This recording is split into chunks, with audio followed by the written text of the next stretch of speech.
are live. We are live. Health live. excellent. Excellent health. Here we are, everybody. Streaming.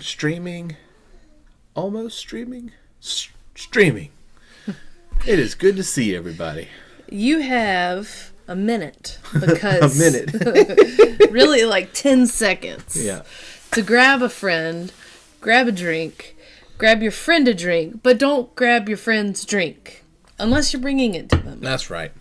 I had to run upstairs real fast. We had a battery that was not charging with one adapter, and you just change the adapter, and all of a sudden, it's doing the right thing.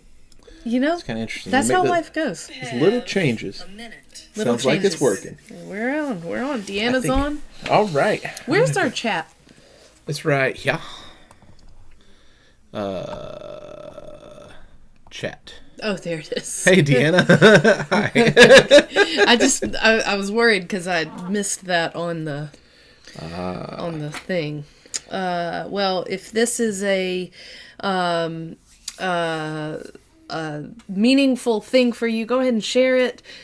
Comment where you're joining us from tonight. We would love to chat back and forth. This is Talking Toast. This is a I don't know. Do we call it a live podcast? We call it a live something. It's a podcast. It's a live podcast. It's interesting to me because I always thought that like the pod thing came along from earpod, and then it was pod as in podcast. Because audio. It was audio. Yeah. And then, but now there's plenty of podcasts that are video. And I always thought it was called a video podcast, but it's just a podcast. Somebody on NPR was complaining about the rise in video podcast, in how many podcasts are getting famous on YouTube. So think about it. You got New Heights with Travis and Jason Kelsey. Uh-huh. You've got Rainn Wilson's Soul Boom podcast. That's audio. That's video first. Mm-hmm. You've got Glennon Doyle, who was doing solely audio podcast. Mm-hmm. Now they're front loading the video of it. I mean, I think a lot of podcasters are going to the video format. Maybe Talking Toast changed things. Maybe so. Maybe we led the way. It was us. It's all us. It was us. Yeah. So welcome to Talking Toast. We are a live podcast, and we take this time to pull back the curtain on our creative process that is our sermon writing. But really what we're doing is we are pulling back the creative process on the thing that we call life. That's right. And talking about life and spirituality and all that is. Absolutely. I heard you say we are the live podcast. We are the live podcast. The live podcast. The only one. Here we are. This is good stuff. Deanna said they're about to have some weather this weekend. And we are... my dad is a connection for the day. That's awesome. We are about to get some crazy weather tonight. Are we? And yes, and into tomorrow. It's What kind of windy, crazy weather? Windy weather, gusts up to 50 miles per hour. I feel like it's been windy for like the last 3 weeks. I know. And then there's supposed to be a chance of severe weather tomorrow night. Okay. Tomorrow. So I thought you were going to say for snow Ash and I was Wednesday. going to walk off. no, I'm ready for not snow. Yeah. Well, cool. Well, be sure through the week, if you're coming back and watching this later, be sure to drop a hello. Let us know that you're watching, where you're watching from. All of that is always welcome. Absolutely. So we start off each Talking Toast by asking the same question every week. It's the same one. What is sustaining you? What is getting you by? What is that 808 beat in hip-hop that's the undercurrent, or the underneath beat, the thing that drives it along? I don't know what I'm talking about. But the undercurrent, what's pulling you through? What's getting you by? What is sustaining you? Lady Catherine, would you tell us what is sustaining you first? What is sustaining me? I got a couple things sustaining me. But I will, we got to go on a date tonight. Well, yeah, you stole my sustaining. Okay, well, I won't talk about No, that. no, it's good. We didn't get to talk about this. So the thing, sustaining no, you? you can talk about that later. But I got to play basketball last week, and like really play basketball, and it was so much fun. I played in the Catonsville Rec coaches game, which was more intense than it sounds. Wait a minute. Was it intense because the level of competitiveness? No. Or was it intense because you were all playing full court for the first time in because we were years. We were middle-aged people playing full court basketball for the first time in years, and it was glorious. I jammed my finger up pretty bad, but you know what?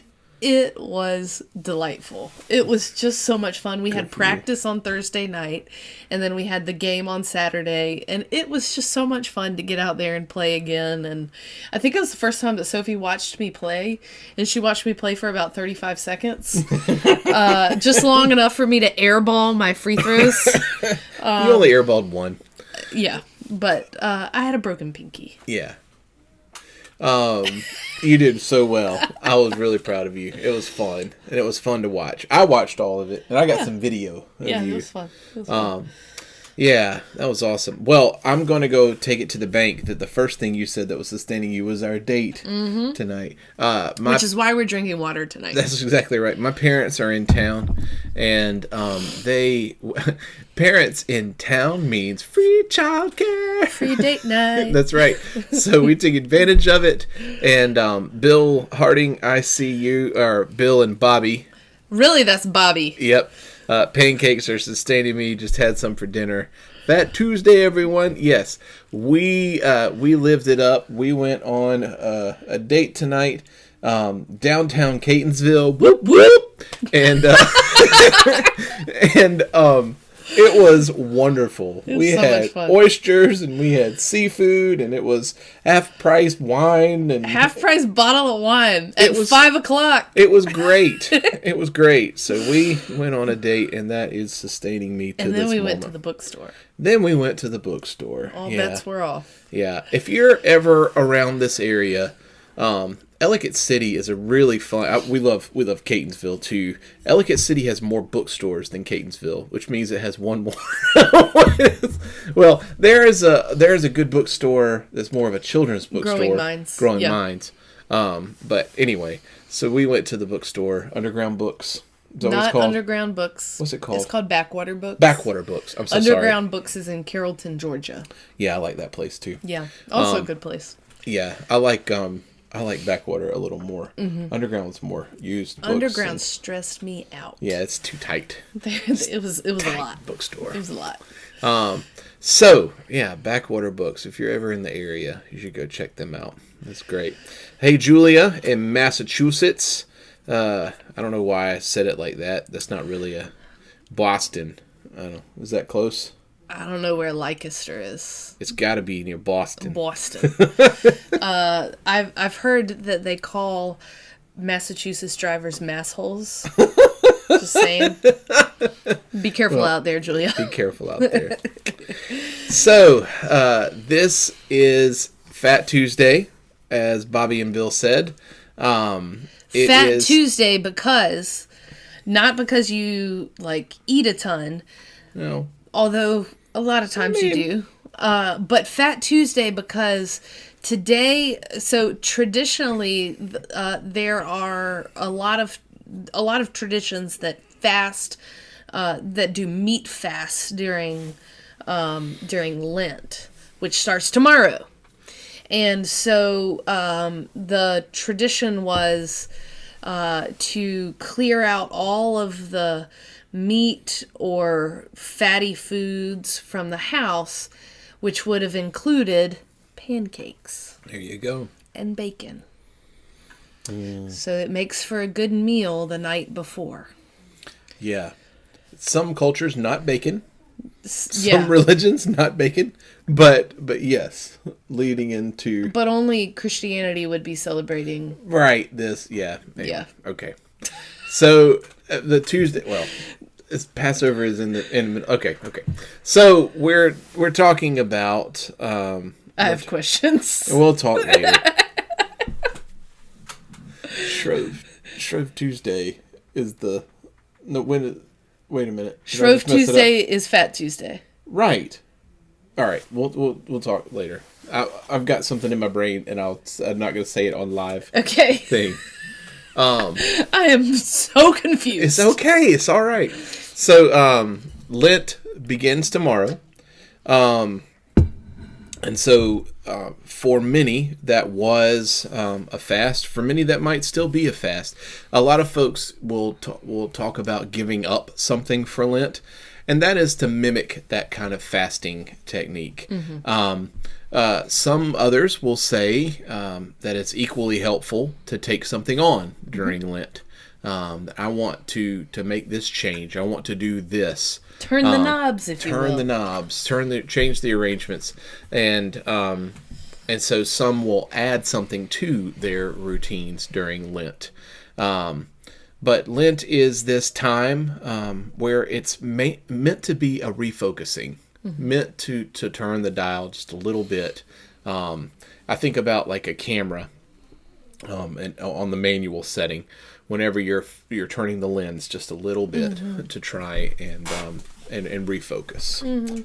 Yeah, and so the Lenten season came around as a response to early church identity formation. So in early Christianity, there was a 3-year process to become a part of the church.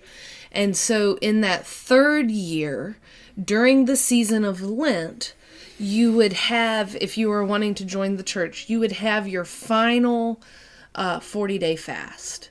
And this is really like the like last chance at making a decision about this whole thing after 3 years of going through this.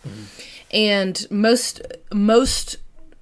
most places, new people would be welcomed into the church on Easter morning. So the 40 days right before was this like last season to really hunker down on the identity piece.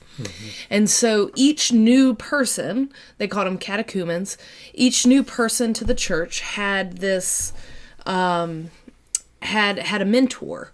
And so the new person would fast for these last 40 days. And then the mentor started seeing like, oh, this is kind of valuable. I can use this as a time not only to be in solidarity with this person, but also to do the work of reflecting on my identity. And so then it just slowly spread to larger and larger swaths of people in the church until it became a church-wide season to celebrate and reflect on identity. So really it's about looking at your identity and understanding like who we are, why we are, and what those senses of not necessarily obligation, but maybe calling or senses of responsibility might be. Yeah, and 40 is significant throughout our texts, Old Testament and New Testament. Whenever there was the Great Flood, that was a 40-day experience. In the New Testament with this one, this is Jesus, and I'm going to get to that in just a minute with the Luke text, where Jesus goes out into the wilderness for 40 days. And so that's where that 40 comes from. The other part to this is you may say, well, wait a minute, there are more than 40 days between Ash Wednesday and Easter, and that's true. Many will think about that as Sunday being a little Easter. And that's really throughout Christian history, that Sunday changing, because we were birthed out of Judaism, the changing that worship day, the Sabbath, if you will, to a Sunday is meant to mimic that little Easter every single week. Right. A new chance, a new life, something new is being birthed. Yeah. And so we're doing something a little bit different with Lent this year. Whereas most people use Lent to do confession and to do like taking away, kind of like taking away the unnecessary things. Denial is a word that is often attributed or affiliated with kind of Lenten fast. You know, you're denying yourself in order to understand, you know, what's important and that sort of thing. We're doing something a little bit different. We're going to be talking about fullness. So whereas there's like this traditional sense of emptiness around Lent, we're going to be talking about fullness. And I think it's really important right now, in particular, to think about fullness and the importance of claiming who we are in that fullness. So one person wrote this about the importance of thinking about fullness during Lent. She wrote, "As a full-time working mother, I felt perpetually inadequate. I need to be present for the kids, I tell myself, balancing hours of attention to homework and bedtime, forfeiting exercise windows that would be good for my physical well-being. I've spent the last decade in search of minutes and hours that didn't exist. All the while, my internal narrative was one of perpetual failure. Failure as a mom, failure as a teacher, failure at meeting a deadline, failure. My husband says to me that we're doing great as parents. We're around all the time. The kids are getting what they need. And I realize I'm comparing myself to an illusion of patriarchal nostalgia. The stay-at-home mom who is blissfully happy and effortlessly producing perfect children." But I love that sentence. I mean, I don't love it, but like this sentence really resounds. Where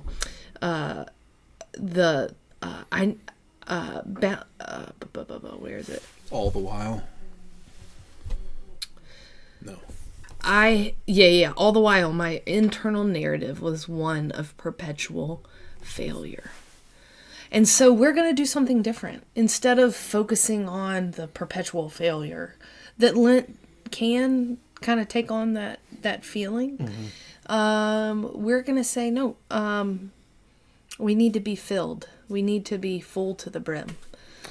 And recognizing that we are a part of that fullness as well. It seems like Lent can kind of move toward, it can be, a struggle in Lent can be to think about scarcity. And I think this is the turning the knob in the other direction.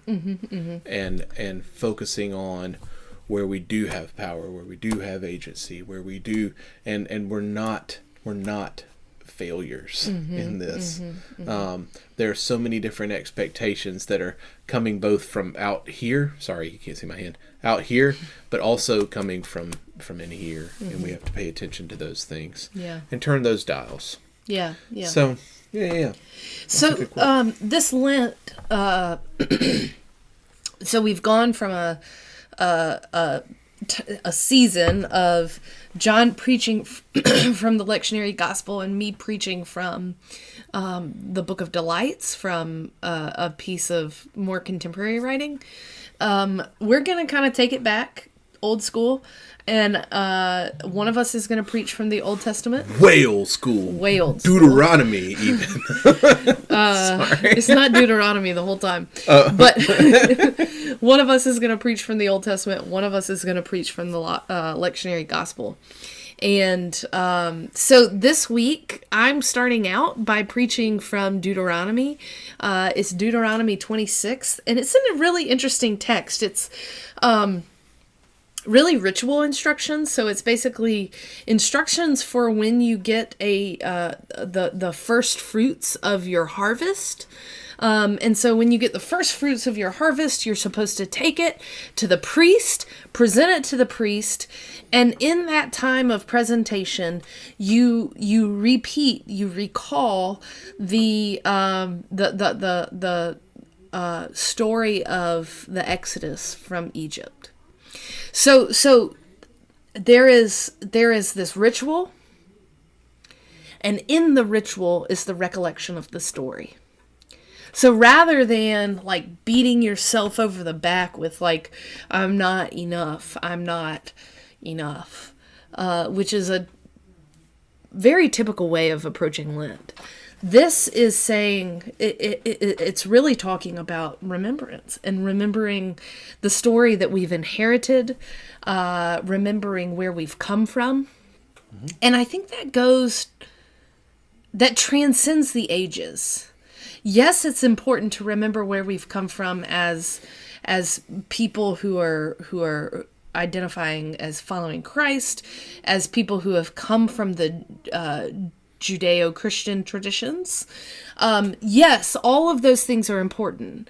And it's important to remember where we come from today, too.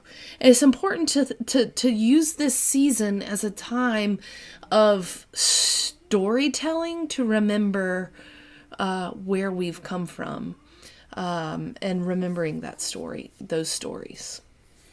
Your dad said, I always associate Lent with cold weather, some snow, and boring music. That was my life in the old days. Now I think Lent is a happy time. I was supposed to get snow this week. Iowa. Mm-hmm. Very nice. Yeah. Very nice. Yeah. And I think in that too, in that Deuteronomy text, remembering that you have something to give. Mm-hmm. Mm-hmm. Right? That there is abundance. Yeah. This. Yeah. Which can be really scary with that first bit. Yeah. That first bit. That's funny. We've been talking about our daughter saying that along and along. So, anything else you want to add to the No, I think jump in. Yeah. So, Luke 4, verses 1 through 13 is the lectionary text. And this is really at the beginning of Jesus' ministry. He is baptized, and then he goes out into the wilderness. He goes out and he's off to meet the wizard, the wonderful Wizard of Oz. I think there's been too much wicked in our house. There is no such thing as too much wicked. It says, Jesus, full of the Holy Spirit, returned from the Jordan and was led by the Spirit into the wilderness. Where for 40 days he was tempted. And in this Lucan text, it says, by the devil. And he ate nothing during those days and was famished. So then this is where the temptations come in. Do you want some bread? Turn the stone into bread, that kind of thing. I have all the power in the world. Just throw, this could all be yours. The authority has been given to me. I would like to give it to you. The temptation there. Do you, if you are, I'm going to take you to the top of the temple and you should just jump off because the angels will protect you and that kind of thing. That one's dumb. But at the end of this, there's a line that has like really stuck with me. And it says, when the devil had finished every test, he departed from him until an opportune time. Which I think is fascinating with that. Dun, dun, dun. Until an opportune time. And I think about that adversary that is taking place here. That there's an adversarial kind of thing that's going on. There's a struggle, right? And we don't know how much of this struggle is due to he's famished. Mm-hmm. We don't know how much of this struggle is due to other powers that be. Mm-hmm. We don't know how much of this is internal with the struggle. But it's a struggle nonetheless. And I think about that Philo of Alexandria quote, the be kind, for everyone you meet is fighting a great battle. Mm-hmm. That struggle looks different for different people. But the thing that strikes me with this is he departed from him until an opportune time. That struggle, we may be in the midst of that struggle, but it doesn't mean that struggle is not going to rear its head in another way. Yeah. That we're not through with struggle. And you're never really through with it. Yeah. Yeah. And I think about that that so often those kind of struggles pop up at inopportune times for us. You know what I mean? Right. Like it just seems to come along. You have all the minerals of the world. Yeah. Yeah. So I think in this, for me, is turning this, if we're thinking of the full to the brim side of this, we do have power. We do have agency. That's these are our lives we're talking about here. We have agency in the matter.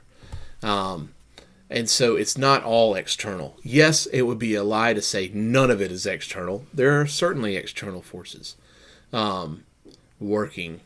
But at the same time, we have agency in this. Well, I think about the idea of, like, I kind of want to say, like, the struggle is real. Like, the struggle is going to happen. He departed from him until an opportune time. And so there's this kind of sense of the other shoe is going to drop at some point. Right? And so in that mindset of struggle is not going to end, or struggle will always be with us in some way, in that, thinking about that, it can feel really helpless. You can feel really powerless and alone, isolated, overwhelmed. And so turning that and saying, like, no, Jesus is the one who said back to him, like, no, what did he say about the bread? One does not live by bread alone. Right. And so he turns this every time. He turns this struggle. And in the face of struggle, he reminds his adversary, or the person bringing up the struggle, he reminds them, like, he has the power. I have the say. So in the face of struggle, it can be easy to remember that it can be easy to think that we don't have the power. But I think there's some really interesting things going on here with, like, reclaiming that as well. Absolutely. So, full to the brim. I'm excited to see what this Lenten season does for us, with us, to us. Among us. I'm excited to see what this theme brings out, this full to the brim side of this. If there's something that stuck out to you tonight that you would like to add to this, oh, nice. The Ashley Blevins, oldest granddaughter. That's awesome, Hardings. Welcome. Well, hello, Ashley. Very nice to see you. Yeah, welcome. We're if there's something that stuck out to you in this and it resonated with you, please chime in. Let us know, and we'll be thinking about these things together. And this is good. Yeah, well, we watch the chat throughout the week. We do. So, and we use this as our jumping off point for sermon writing. So if there's something that you're like, ooh, lean into that, let us know. Yeah, absolutely. Absolutely. Well, friends, this has been fun. Thank you for, your mom said Lent meant church service at 7 a.m. for youth and donuts and burned hot chocolate and then going to school. Burned hot chocolate. Burned hot chocolate. All right. I realize I don't have my glasses on and I cannot see I'm having very trouble. well. Man, the thing that you read, the quote, I'm like, I can't see that at all. Anyway, friends, thank you so much for participating with us tonight. We do a lot of talking on this, and now we need to do some toasting. And if you have some toast that you would like to add in the chat, come on with it. What you got? Cheers, friends. And as you go from here to there, wherever you are, remember your story. Remember the things that brought you from there to here. Because it's those things that are shaping who you are today. Absolutely. And remember that you are a being with agency. That so many things, yes, might be happening to you, but you have some say in this, dadgummit. Dadgummit. Cheers. Cheers, friends. Toast. That looks like bread to me. That does not look sufficiently toasted. That looks like a loaf. Oh, man. Friends, this has been fun. Thank you so much for participating with us tonight. Cheers to all, and we'll see you next week. And I hope that your Lenten journey is one that is full of meaning for you.